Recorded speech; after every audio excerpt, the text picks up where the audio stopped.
네, 오늘은 하나님의 지혜 저번 주일에 따라서 두 번째 설교 말씀을 드리겠습니다. 본문은 잠언 1장 7절 22절에서 30절입니다. 제가 봉독하겠습니다. 여호와를 경외하는 것이 지식의 근본이오늘 미련한 자는 지혜와 훈계를 멸시하느니라. 그리고 22절부터 너희 어리석은 자들은 어리석음을 좋아하며 거만한 자들은 거만을 기뻐하며 미련한 자들은 지식을 미워하니 어느 때까지 하겠느냐. 나의 책망을 듣고 돌이키라. 보라, 내가 나의 신을 성령을 너희에게 부어주며 나의 말을 너희에게 보이리라. 내가 부를지라도 너희가 듣기 싫어하였고 내가 손을 펼지라도 돌아보는 자가 없었고 도리어 나의 모든 교훈을 멸시하며 나의 책망을 받지 아니하였은즉 너희가 재앙을 만날 때에 내가 웃을 것이며 너희에게 두려움이 임할 때에 내가 비웃으리라. 너희의 두려움이 광풍같이 임하겠고 너희의 재앙이 폭풍같이 이르겠고 너희에게 근심과 슬픔이 임하리니 그때 너희가 나를 부르리라. 그래도 내가 대답지 아니하겠고 부지런히 나를 찾으리라. 그래도 나를 만나지 못하리니 대저 너희가 지식을 미워하며 여호와 경외하기를 즐거워하지 아니하며 나의 교훈을 받지 아니하고 나의 모든 책망을 업신여겼음이라. 아멘.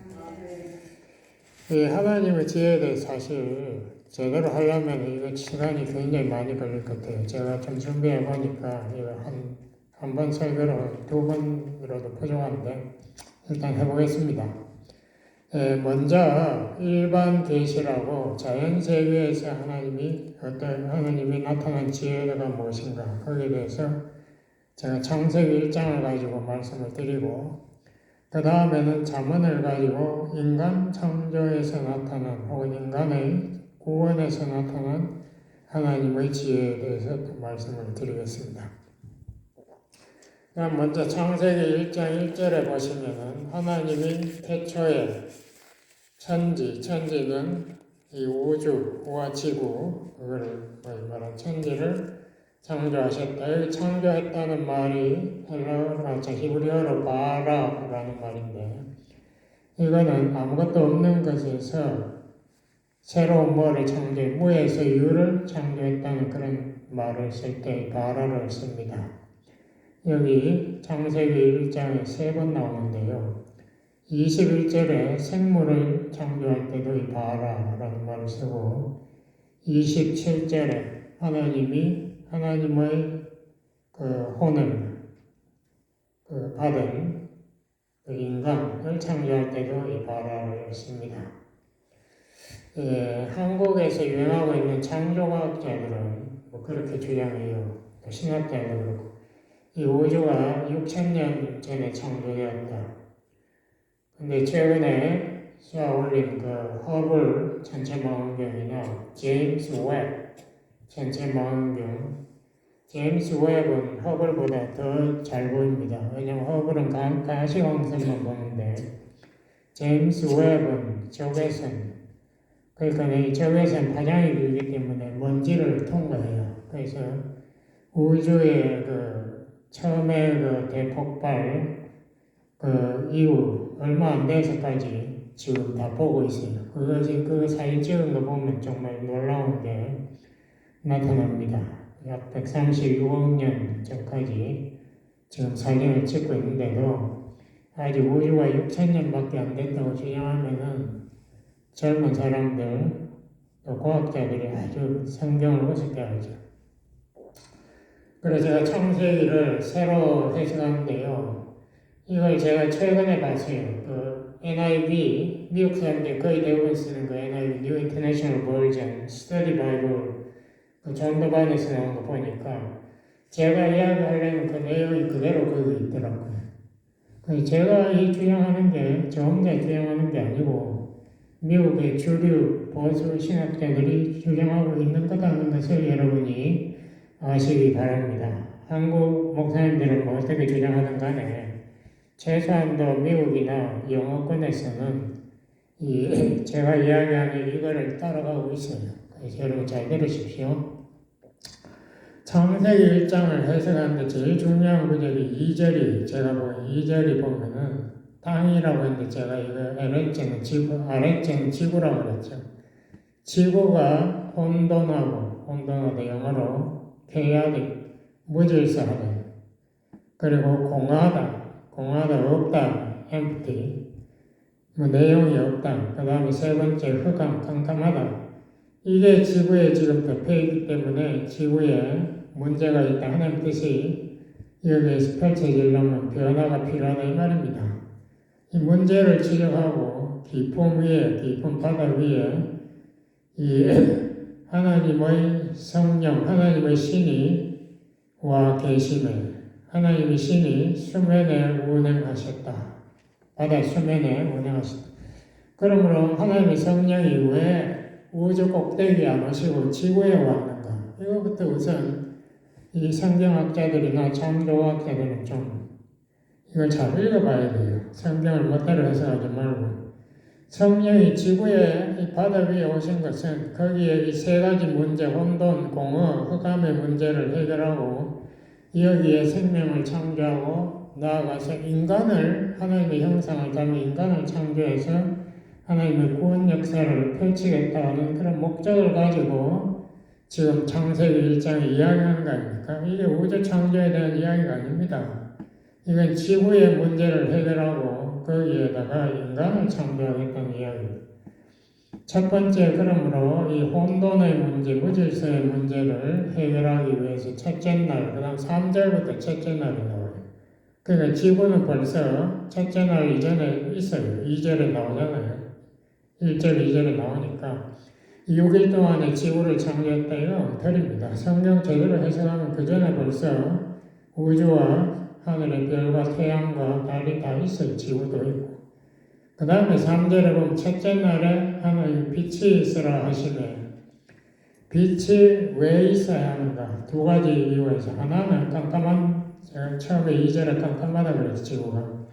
깜깜하니까 빛이 필요하고, 두 번째는 여기에 질서가 필요해요. 그러니까 밝은 것과 어두운 것, 낮과 밤을 나누기 위해서는 빛이 있어야 된다.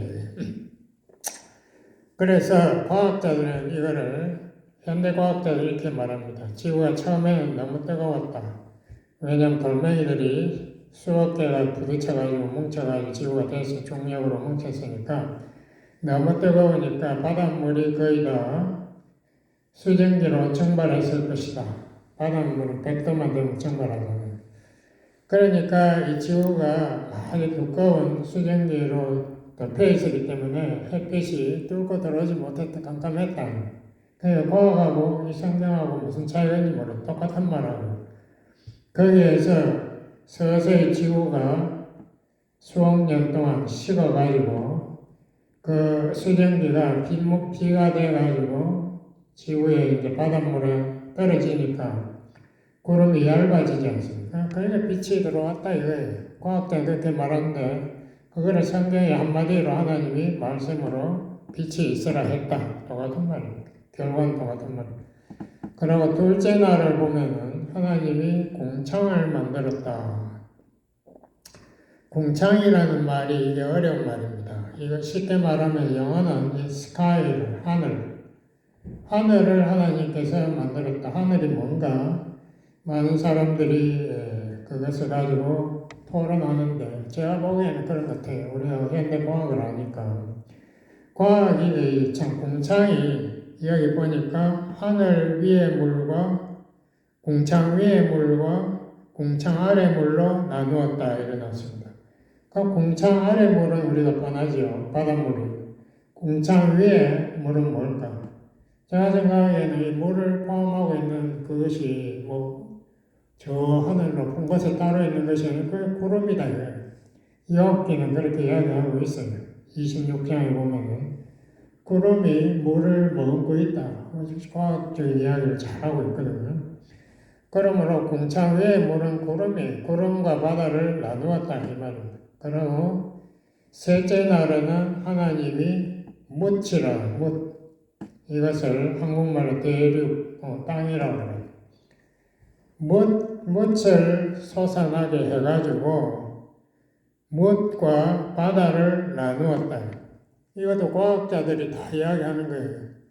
처음부터 대륙이 있은 게 아니고 처음에는 바닷물이 온 지구를 100% 덮고 있었는데 이 대륙붕이라고 그러죠. 대륙붕들이 움직여가지고 영어로 컨티넨탈 쉘프라고 하는데 뭐 여러분 모르셔야 되고 이 대륙이 솟아 올라와가지고 이것이 바다에서 이렇게 나왔다는 것이 이게 과학자 다 이야기하는 거거든요. 지금 터키나 시리아에 지진이 나는 것도 이 대륙붕들이 움직이면서 서로 밀어가지고 거기에서 바위들이 밀려가지고 떨어지면서 지진이 나는 겁니다.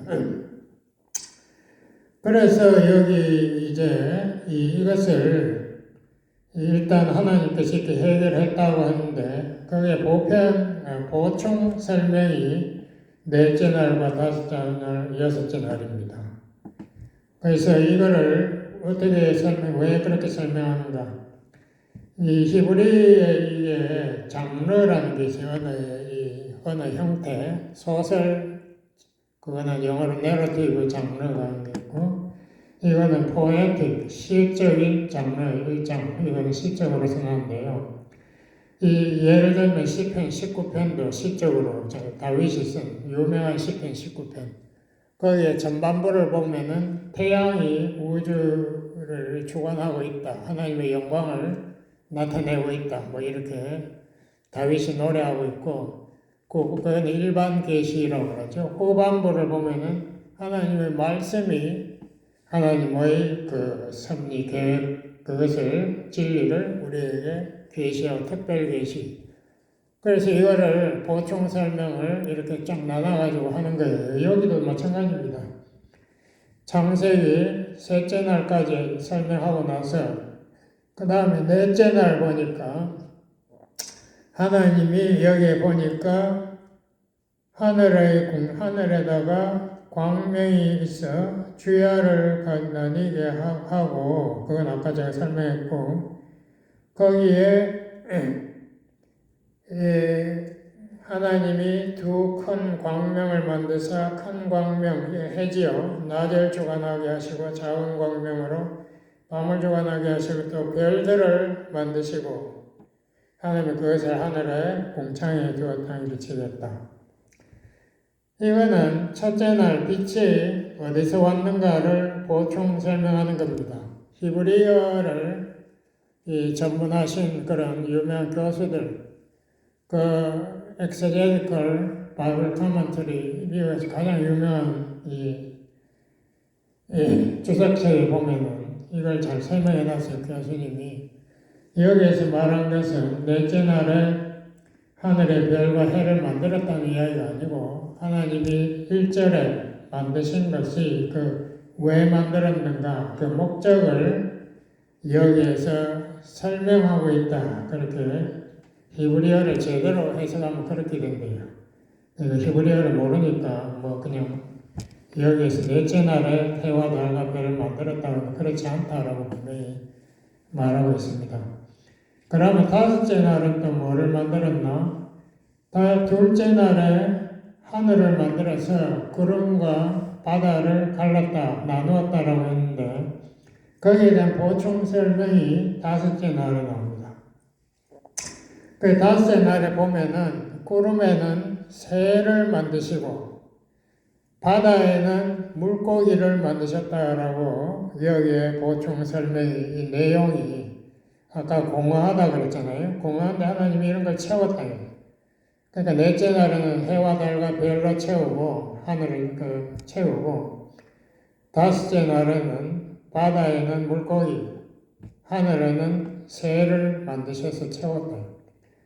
셋째 날은 아까 기억하시는지 모르겠는데 대륙과 바다로 나누었다고 했는데 이것을 여섯째 날에 설명합니다. 대륙은 이 여섯째 날에 하나님이 가축, 비는 것, 뱀 종류 뭐 이런 거겠죠. 그리고 야생동물 짐승으로 채우고 마지막 날에 사람을 하나님의 형상으로 만들었다라고 합니다. 이렇게 해석하면은 현대과학하고 아무 모순이 없어요. 현대과학이 이야기하는 이것을 너무나 이미 수천 년 전에 쓴 이 성경이 잘 설명하고 너무나 조리 있게 논리적으로 설명하고 있는데요.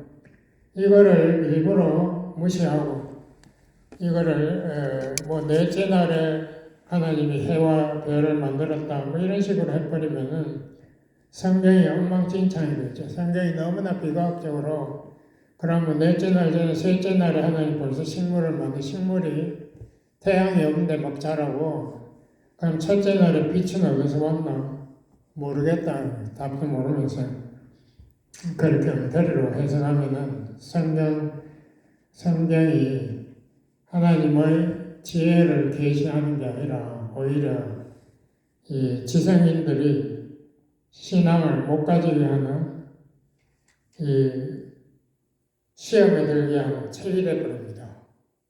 그러면 이게 이 창조과학 하는 데는 신학자들이 좀 책임을 져야 하는데 전혀 거기에 대해 관심이 없어요.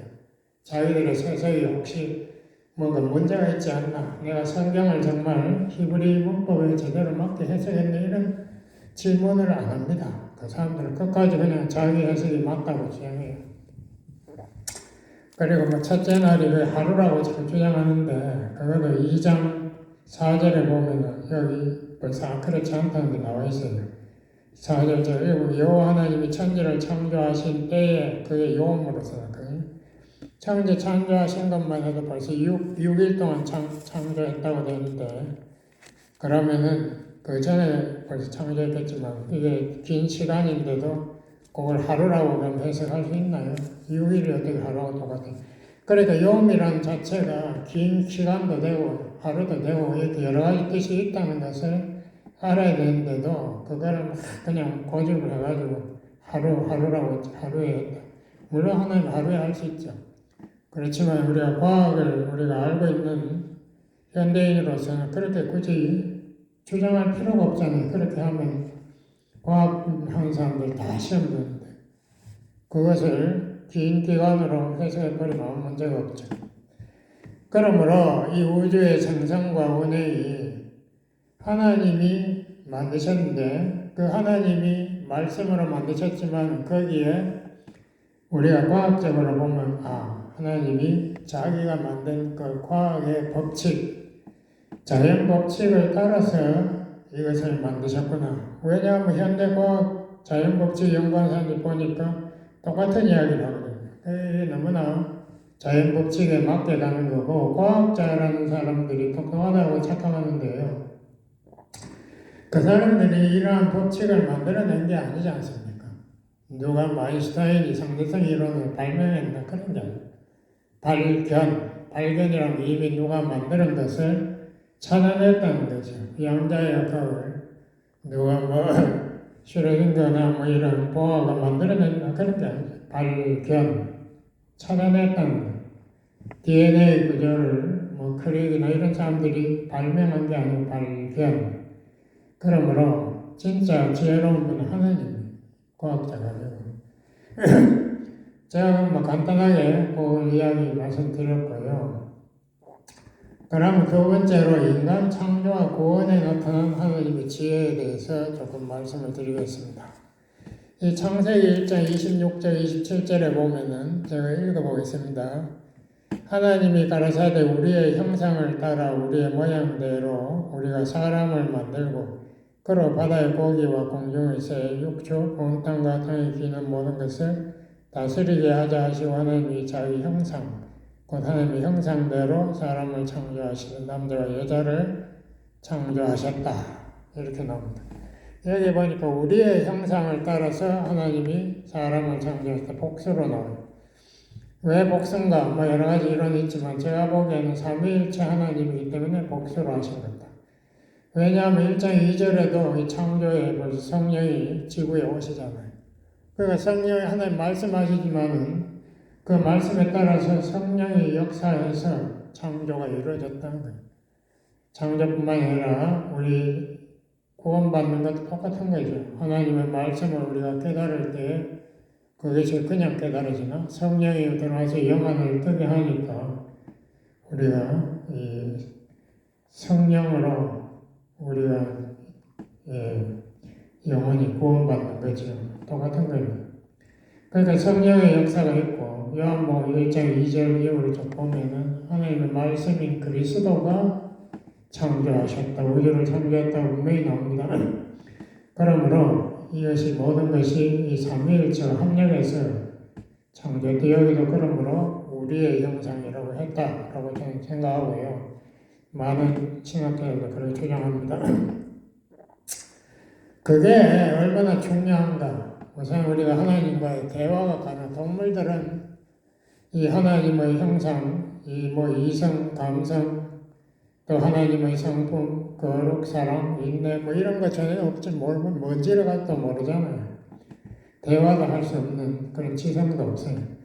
그런 거하고 너무나 다른 우리는 인격체로 하나님 만드셨기 때문에 우리 인간은 고귀하다.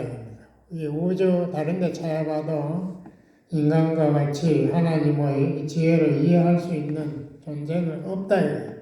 물론 천사는 예외를 있겠지만 이 우주 창조 안에는 없어요. 인간만.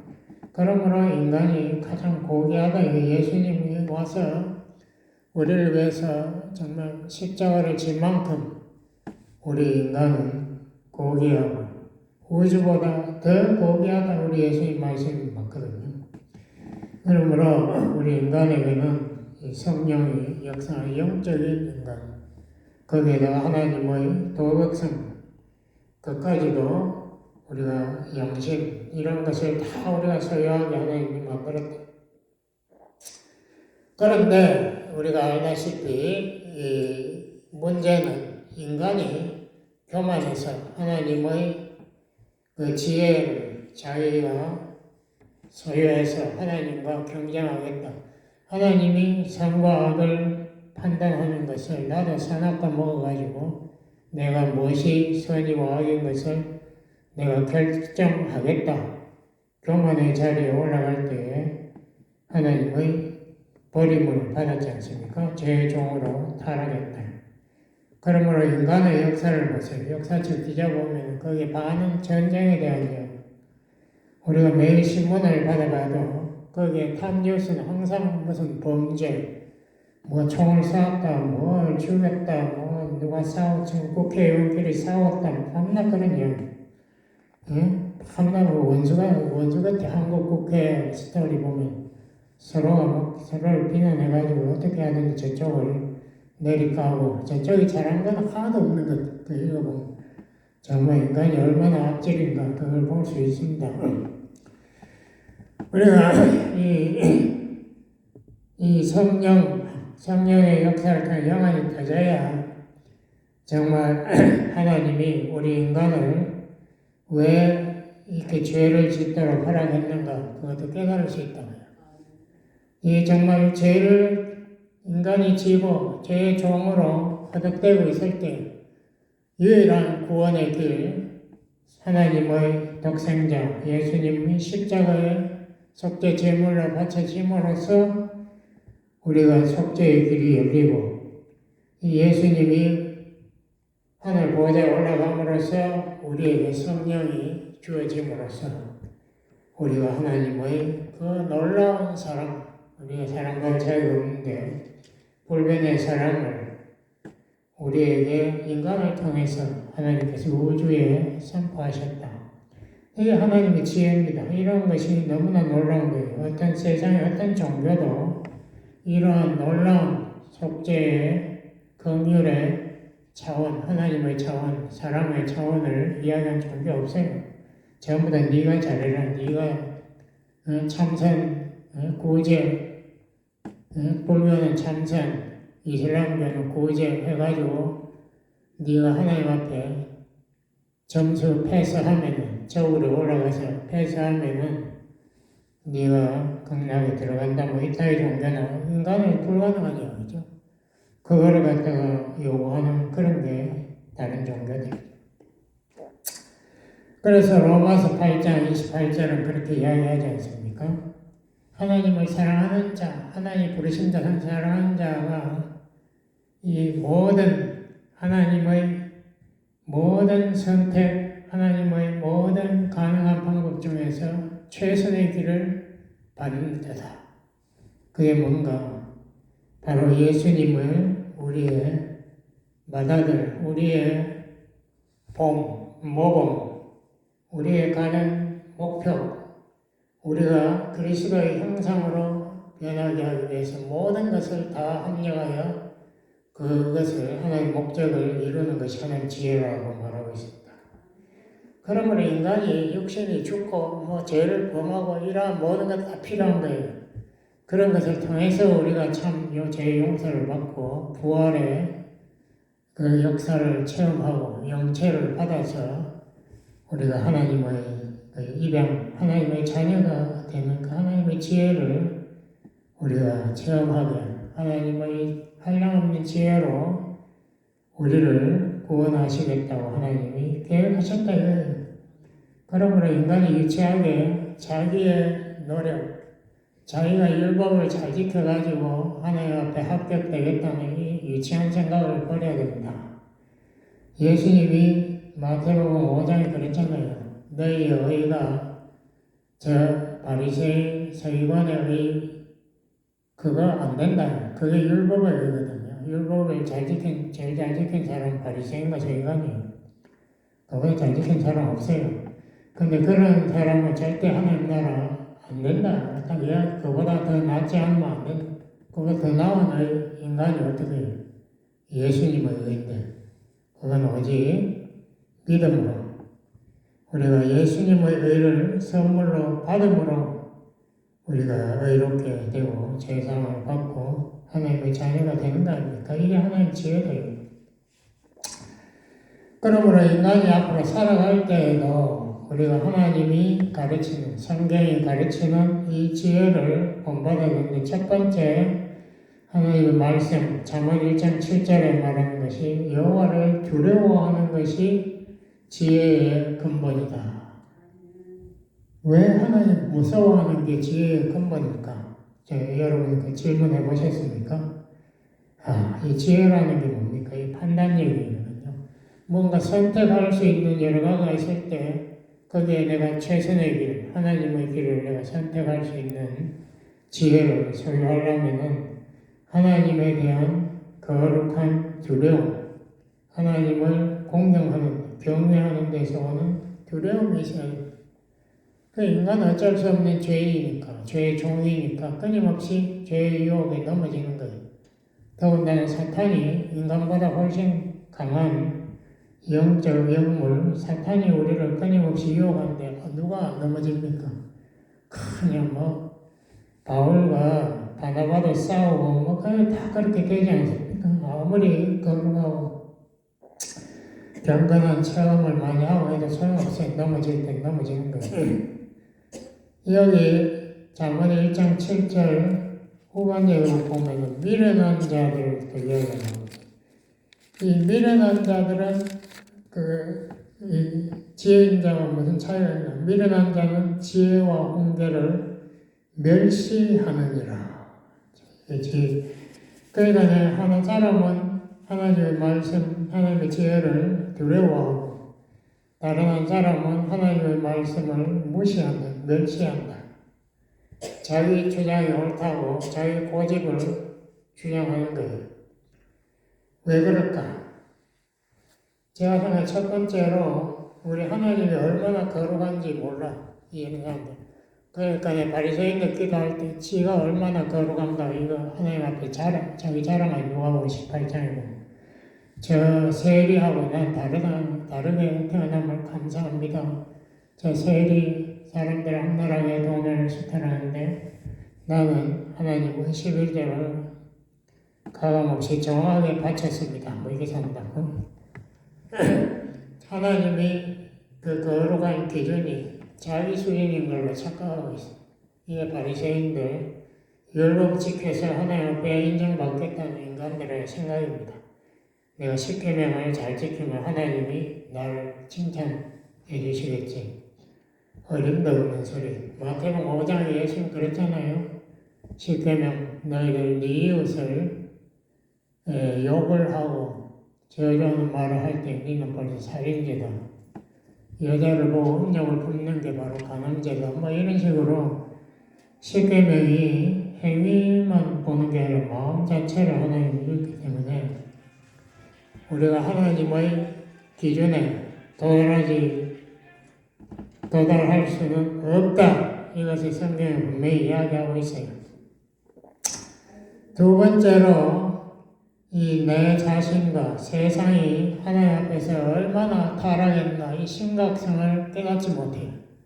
그러니까 자기가 또 잘해가지고 죄를 오늘 죄 지었지만 앞으로 죄 안 지을게요. 이렇게 산다. 하나님 앞에다가 자기가 큰 소리 당당 친다고 앞으로 죄 안 지고 용서 여러분만 용서해 주세요. 이렇게 산다. 그게 너무 웃기는 거죠. 우리가 다 죄의 종이 예수님이 그렇게 네 죄 짓지 너 죄의 종이다. 전부 다 죄의 종이라고 했는데 지는 종이 아니래요. 뭐 그렇게 되고 또 이 죄의 파괴성, 악의 파괴성을 몰라. 이 악이 요새 미국의 최고의 문제가 마약 중독, 엄청나게 많은 사람이 마약 중독으로 삶이 파괴되고 있어요.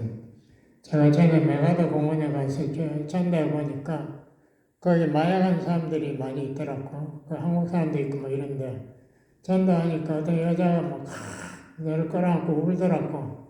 나를 이 마약에서 좀 살아나게 해달라고 엉엉 울어. 지가 아무리 그렇게도 안 된대. 그 인간이 그 마약 중독 때문에 끝나버린 인생이 너무나 인간이 연약하다는 것을 깨닫지 못하고 마귀의 유혹이 얼마나 강한가. 죄가 하면은 꼭 다시 저질러야 돼. 죄의 종이니까. 이걸 모르니까 지가 할 수 있다고 착각한다고.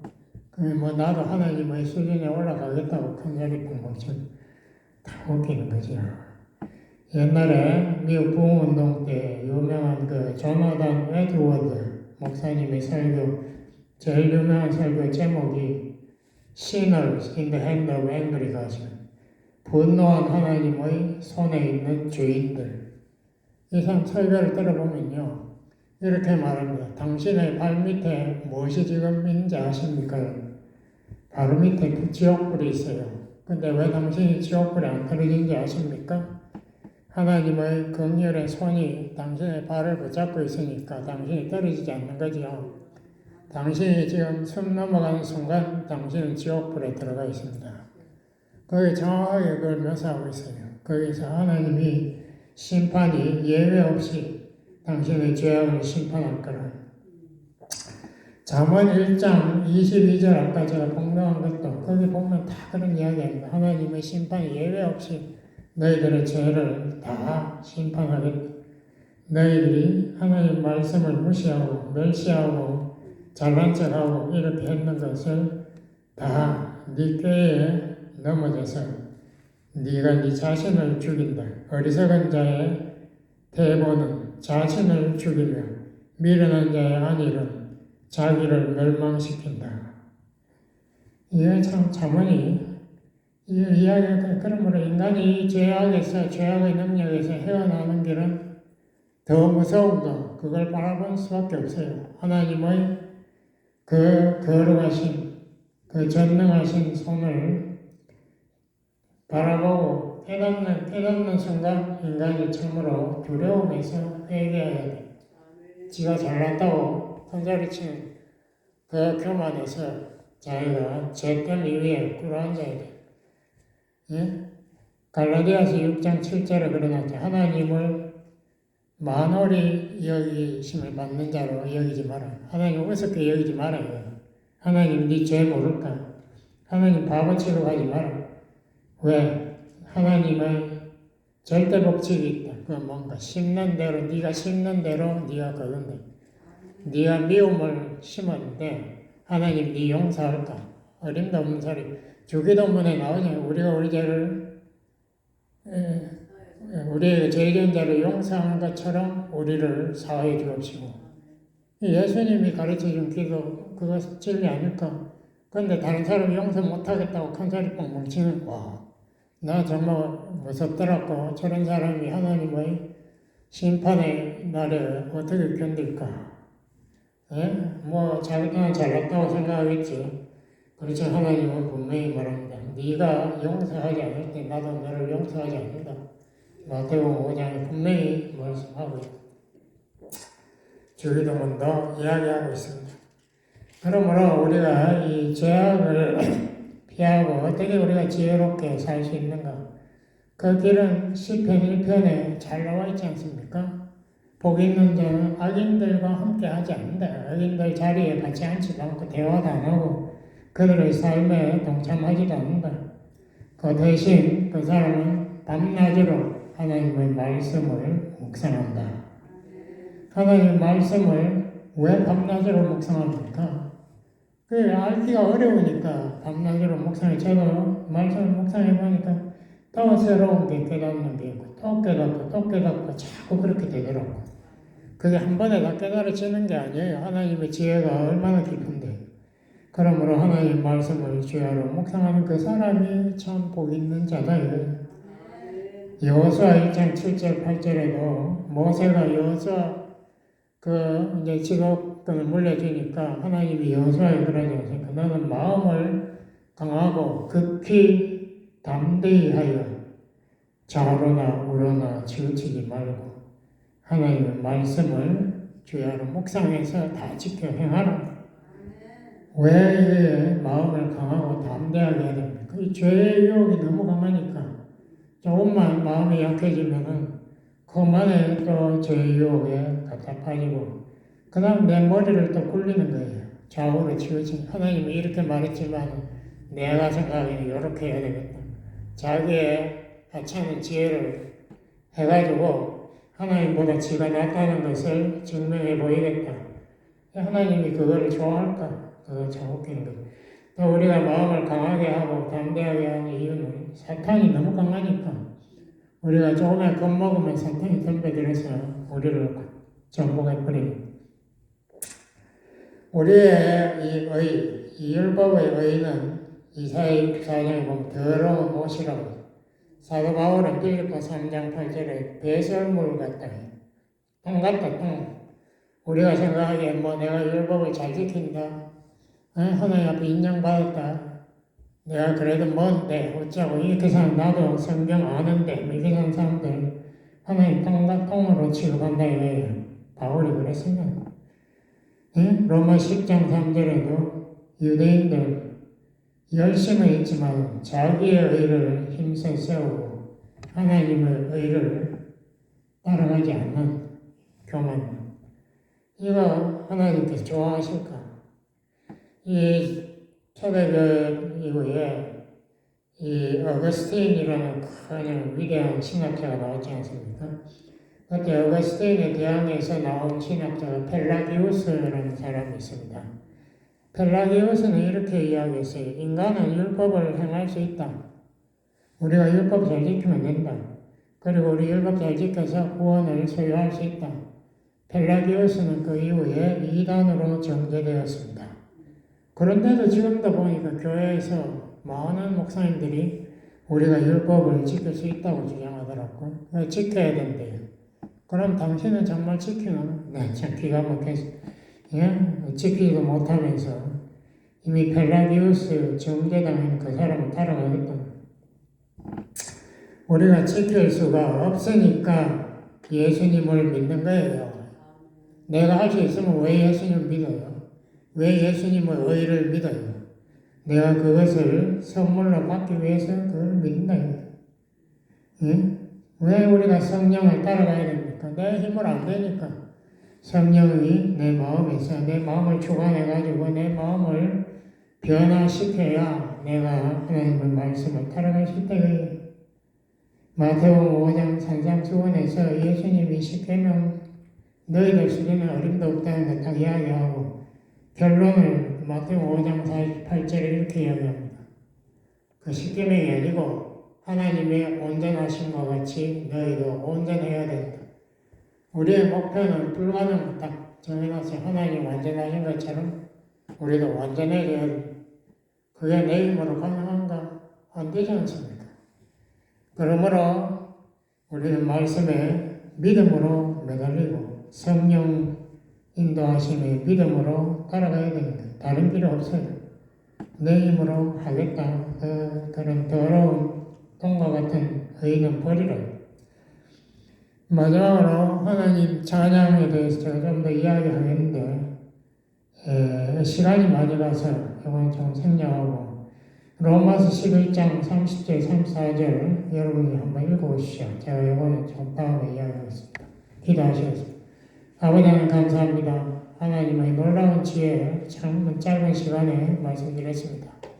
우리 인간의 지혜와 너무나 차이가 있는 하나님의 지혜를 깨닫고 하나님을 경외하고 하나님 말씀을 사랑하는 우리 성도들 만들어주세요. 예수님 이름으로 기도드렸습니다.